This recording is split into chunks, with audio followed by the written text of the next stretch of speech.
From the Mount Sinai Health System in New York City, this is Road to Resilience, a podcast about overcoming adversity.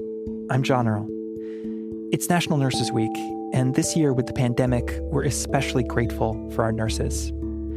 Those of us away from the front lines can never fully understand what it's been like for them, but we can try. And I think by trying, we gain a fuller appreciation of what we're celebrating when we celebrate Nurses Week. And we're also reminded of the importance of supporting our nurses who've done so much for us. For this episode, we spoke to 8 nurses from across the Mount Sinai Health System. They shared their stories from the pandemic and their reflections on what it means to be a nurse. The following is an audio collage of what they told us. I hope you enjoy it.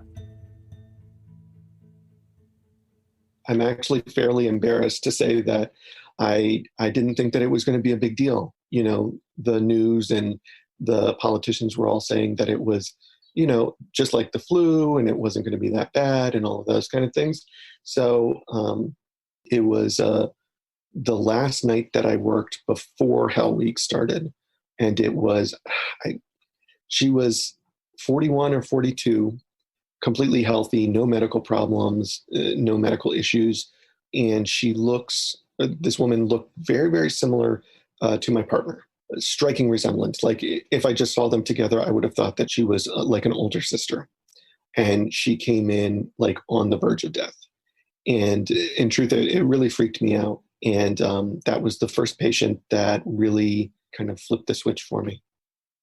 March 17th, we really saw COVID for the monster that it was. I remember a point that day that we had 5 resuscitations at the same time. And I was the resus nurse that day, and I was running from room to room to room. And I realized that it was almost already 7 o'clock, and the next shift came in. We didn't eat. We didn't drink. We didn't go to the bathroom. It was just nonstop. And I worked at Ground Zero, was deployed to Puerto Rico, and did a FEMA hospital, worked 14-hour days for 14 days. And it was like the first time that I really felt like this was a disaster, like a real disaster. In normal times, we have 30, maybe 40 patients maximum, like at the peak of the day. And I had one shift where we had 92 patients. And I remember feeling like it was surreal, the craziness that you imagine, the like insane situations that you read about in the news happening in other countries had come to us. And it was here in our home. So after the first day I cried. Like I was shaking. Like I didn't know whether I was gonna be able to pull through. I felt like I don't know if I was doing what I was doing was like right or like proper. And it made me anxious as to whether I could easily get this and bring it home to my family. My partner and I had several long conversations where I tried to convince her to rent a small cabin or something upstate and just stay away until this is gone. Of course, she wouldn't go. She said that she would rather be here if I get sick. I take a large amount of precautions. I strip in the hallway. I leave everything, like literally everything except for my underwear stays outside. And thankfully, our bathroom is right next to the door, so I can go immediately into the shower and not touch anything until after I've bathed. I mean, even with that said, you know, you can't disinfect your lungs. You can't disinfect the inside of you. So, Lord Jesus, thank you for today. Help me to stay calm. Help me to show kindness. Help me to do the right thing. Help me, Lord, to protect myself so I can protect my family at home. You have to pray. You have to ask God to take away the fear from you, because if you go to work with that fear, you're going to make a mistake. And once you make that mistake, you potentially expose yourself to corona. You potentially might do harm to your patient because you're not focused anymore. If you ask a nurse of 40 years, why did you become a nurse? They usually say things like, oh, I wanted to help people, or I wanted to, give back. And they say the same thing 40 years later. I still come to work every day with the thought in mind that I want to be here to help sick people. I'm a healthcare professional. I'm a healer. I'm a comedian. Throughout this whole COVID-19 journey, I realized that I'm not only a nurse, but I'm also their mother, their sister, their cousin. We are pretty much all these patients have to get through this really difficult time. I had a patient probably about a week or so ago who was awake, and we were talking about how he was going to kind of speak with his family. We were going to use Zoom. And what touched me was when I had the iPad and I gave it to him so he could hold it. And I said to him, I'll step away, but I'll stay in the room with you. But, this is your time with your family, and I want to make sure you have that time. And he grabbed my hand when they got on the phone. In 3 years, I've lost my husband and my dad. And if I could have done anything to change that outcome, I would have. And that's how I feel about every one of my patients. Every one of my patients is someone's mom or dad or husband or loved one. And we all deserve to treat them like treasured beings. I asked the wife of one particular patient, I said, what's one really important thing that has happened in his life that he would want us to know about him? And she said, he just became a grandfather for the first time. So I took our dry erase marker and I put that on the glass on his room, because I wanted to know everybody that came by, this was somebody that you want to go the extra mile for. He just became a grandfather and he hasn't met his grandson yet. And it reminds us that it's not just about the numbers and it's not just about the machines. It's hard to think of myself as being a hero when I'm doing something that I feel needs to be done. Like, I wouldn't think twice about not taking care of my patient because of COVID. It's my job. And I know that a lot of the nurses have felt that way, like they're calling us a hero, and we appreciate that people are appreciating us, but this is what we do. This is our job. And we go in there every day taking care of our patients, not knowing what to expect. And we go and we give it our all. It was a Sunday, I think. I came in to do my rounds and to see my staff. And when I got here, I was just having a really difficult time breathing. And I was tested, and, I found out that I was positive. There's not a moment that you're not vulnerable. There's not a moment that you're not going to be exposed. Even being in a room with your coworkers makes you feel vulnerable. Like, you want to eat something, you have to take off your mask. And you're like, okay, who was sick here? And don't do so much talking. You're like, okay, if someone coughed, you're like, who is that? When my daughter dropped me off at the hospital, I remember looking at her, not being able to hug her, not being able to, say, everything's going to be okay, honey, because I wasn't really sure that it was going to be okay.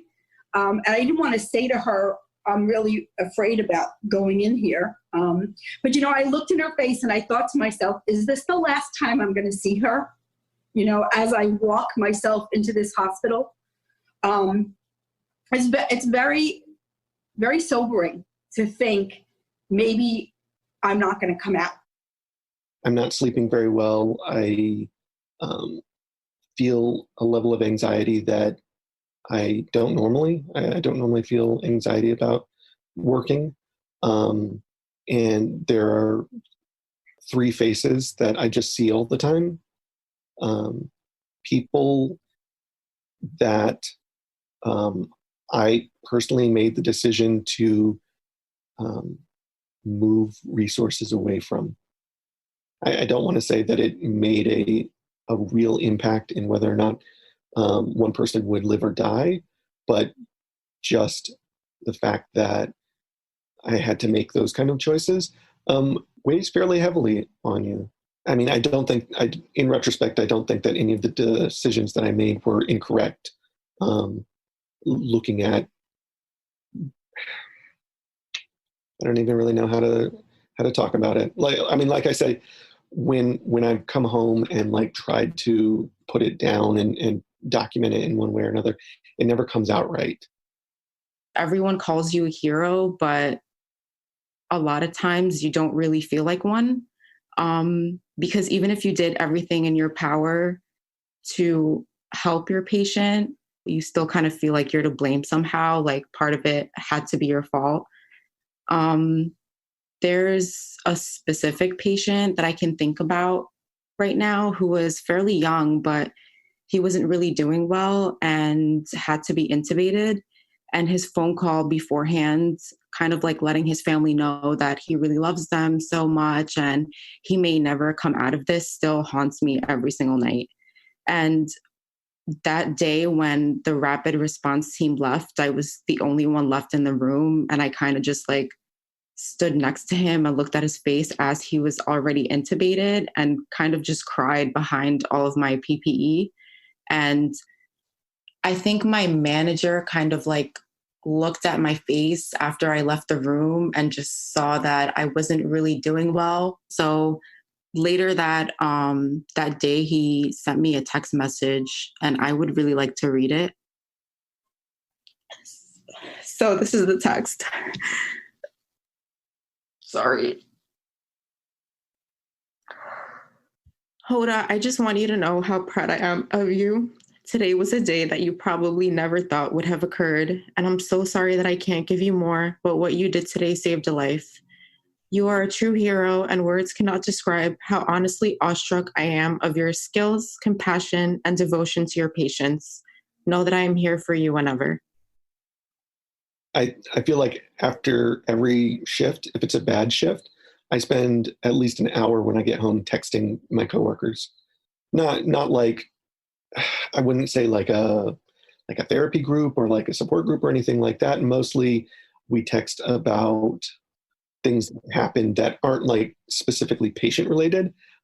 Like, oh, did you hear that this person said this funny thing about that other person? It's mostly gossip, but I feel like us gossiping about the things that happened that night or in the recent past kind of helps confirm that we all feel stressed about it and that we're all in it together.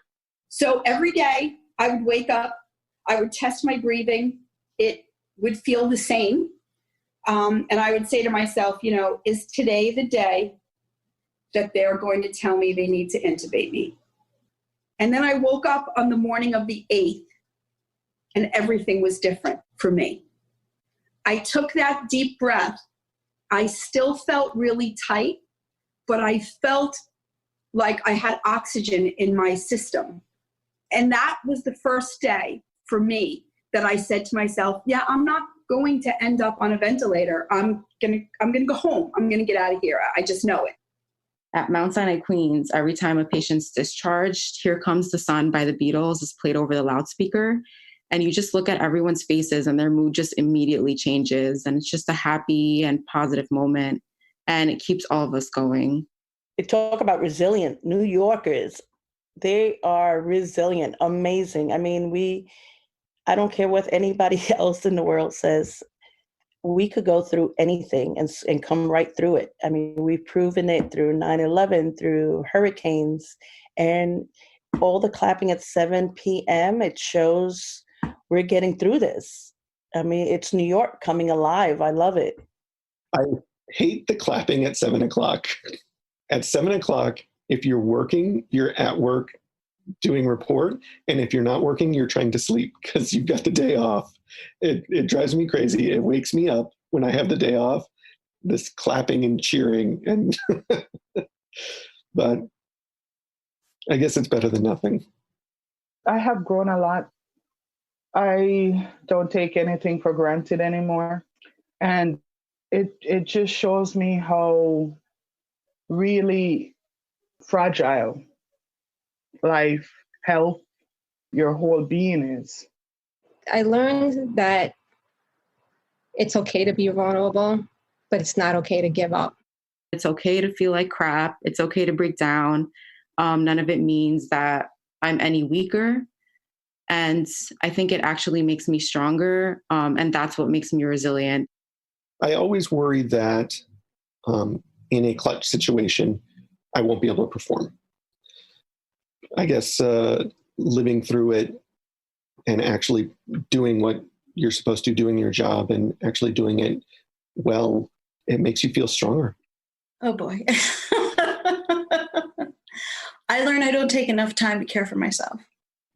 But I've also learned that I need less in life of everything.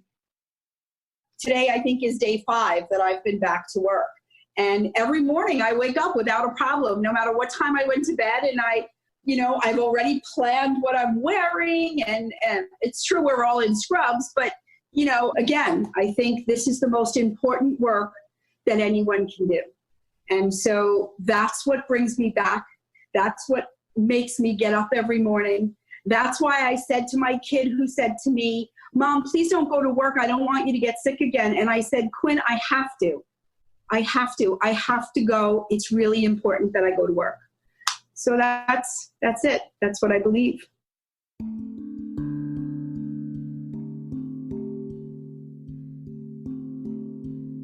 That was Valerie Burgos Neeland, Manuel Corpus, Hoda Frigali, Jasmina Garcia, Claudia Garcino, Madeline Hernandez, Simone Murray, and Casey Scott. Thank you all so much for sharing your experiences with us. Road to Resilience is a production of the Mount Sinai Health System in New York City. It's made by Katie Ullman, Nikki Hudson, and me, John Earl. Our executive producer is Lucia Lee. Help Mount Sinai save lives by donating to our COVID-19 efforts. I'll put a link in the show notes where you can find out how. I'll also include a link to our e-newsletter, which will keep you up to date on new episodes. And lastly, if you've enjoyed this episode, please consider leaving a rating and a review on Apple Podcasts. It helps other listeners find us. Thanks. We'll be back soon with more episodes, and until then, stay safe and be well.